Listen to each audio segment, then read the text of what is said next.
Selangor JPJ நடத்திய பராங் லெபே முவாத்தான் என்ற சிறப்பு சோதனை நடவடிக்கையில் அனுமதிக்கப்பட்ட வரம்பை விட 50 விழுக்காடு கூடுதலாக சரக்கு ஏற்றிச் சென்ற 19 லாரிகள் பறிமுதல் செய்யப்பட்டன. இந்த நடவடிக்கை அக்டோபர் 14ஆம் தேதி தொடங்கி கடந்த வாரம் வரை நடைபெற்றது.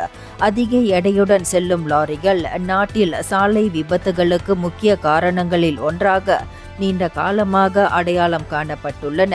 இதை கட்டுப்படுத்தவும் சாலை பாதுகாப்பை மேம்படுத்தவும் அதிகாரிகள் கண்காணிப்பை வலுப்படுத்தியுள்ளனர் என ஸ்லாங்கூர் மாநில ஜேபிஜே இயக்குனர் அஸ்ரின் பொர்ஹான் தெரிவித்தார்.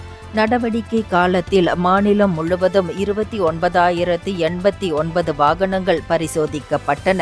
இந்த நடவடிக்கையை தினசரி தொடர்ந்து நடத்தி வருகிறோம். கனரக வாகன ஓட்டிகள், உரிமையாளர்கள் சட்டங்களை கடைபிடிப்பதை உறுதிப்படுத்துவதே எங்களின் நோக்கம் என்று அவர் குறிப்பிட்டார். நடவடிக்கை காலத்தில் மொத்தம் 14,078 சம்மன்கள் வழங்கப்பட்டுள்ளன என மேலும் குறிப்பிட்ட அஸ்ரின், ஜேபிஜே தொடர்ந்து இத்தகைய கனரக வாகனங்களை கண்காணித்து சாலை பாதுகாப்பு விதிகளை பின்பற்ற செய்வதற்கான நடவடிக்கைகளை மேற்கொள்ளும் எனவும் தெரிவித்தார். இந்தியர்களின் இதய குரல் மக்களோசை.